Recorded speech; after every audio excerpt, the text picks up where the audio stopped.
मसीह में मेरे भाई और बहनों, आज मैं आपसे एक बहुत अहम बात करना चाहती हूँ और वो ये है कि खुदा से बात कैसे की जाए।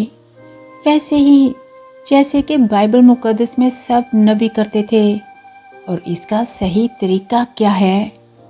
और इसके लिए मैं आपको एक आदमी की कहानी सुनाती हूँ जो कि 20 साल तक हर रोज़ एक ही दुआ किया करता था कि आए खुदावंद मुझे रास्ता दिखाएं। हर रोज़ वही लफ्ज़ और वही दुआ।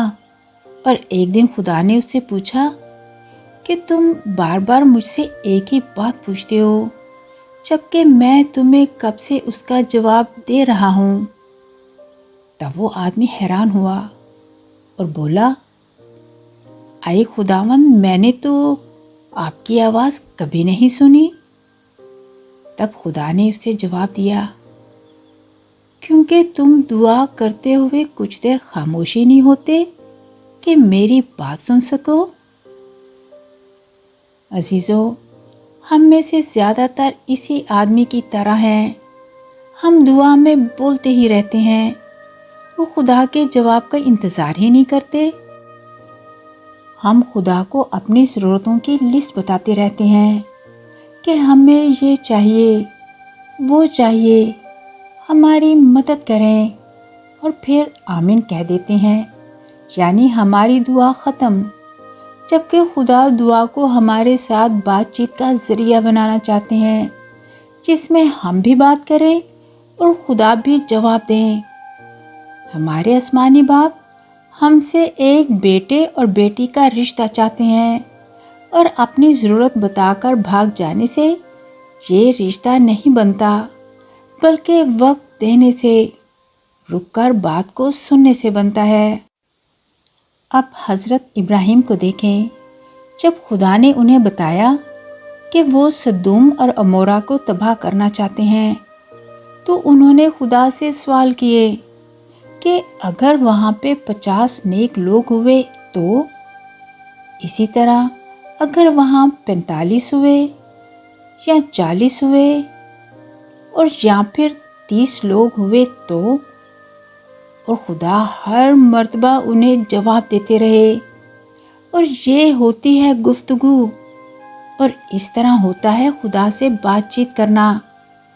जबकि हम अक्सर इस तरह दुआ करते हैं कि आए खुदा हमें बरकत दें, मसला हल करें, हिफाजत करें, वगैरह वगैरह, और बस ना वक्फा, ना खामोशी, ना उम्मीद कि खुदा जवाब देंगे।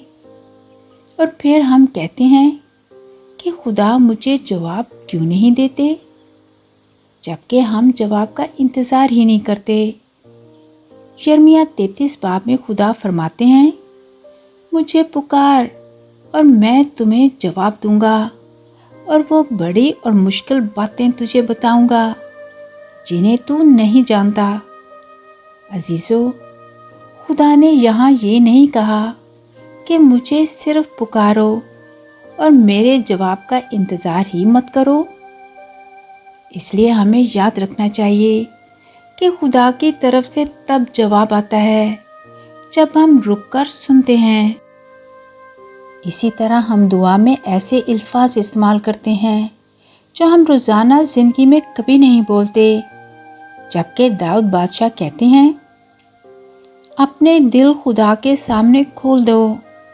और दिल खोलने का मतलब है कि सच बोलना, वो कहना जो आप महसूस करते हैं, जिसमें तकल्लुफ़ भरे अल्फाज नहीं, बल्कि सिर्फ सादगी और सच्चाई होती है। यीशु ने यूहन्ना 10 बाब में कहा है कि मेरी भेड़ें मेरी आवाज़ सुनती हैं, यानी खुदा बोलते हैं। इसी तरह मुकाशवा 3 बाब में यीशु कह रहे हैं, देख मैं दरवाजे पर खड़ा हूँ और खटखटा रहा हूँ। अगर कोई मेरी आवाज़ सुने और मेरे लिए दरवाज़ा खोले, तो मैं उसके पास अंदर आऊँगा और उसके साथ खाना खाऊँगा। और खाना साथ खाना, ये कुर्बत, गुफ्तगू और दोस्ती की इलामत है। इसलिए अजीज़ों, اب جب بھی آپ دعا کریں تو آخر میں صرف 1 منٹ خاموش بیٹھیں۔ یہ آپ کو عجیب تو لگے گا، آپ کے خیالات ادھر ادھر بھاگیں گے، بہت باتیں اور کام یاد آئیں گے، مگر خدا کی طرف توجہ مرکوز رکھیں، کیونکہ اسی خاموشی میں خدا آپ سے ملیں گے۔ یا تو وہ آپ سے بائبل مقدس کی کسی آیت کے ذریعے بات کریں گے، یا کسی فیصلے میں وضاحت دیں گے، یا ایسا سکون دیں گے جو سمجھ سے باہر ہے۔ عزیزو، خدا دور نہیں ہے، ہمیں لمبی دعاؤں کی طرف نہیں بلکہ ان کی آواز کو سننے کی طرف دھیان دینا چاہیے، کیونکہ دعا خدا سے بات چیت کرنے کا ذریعہ ہے۔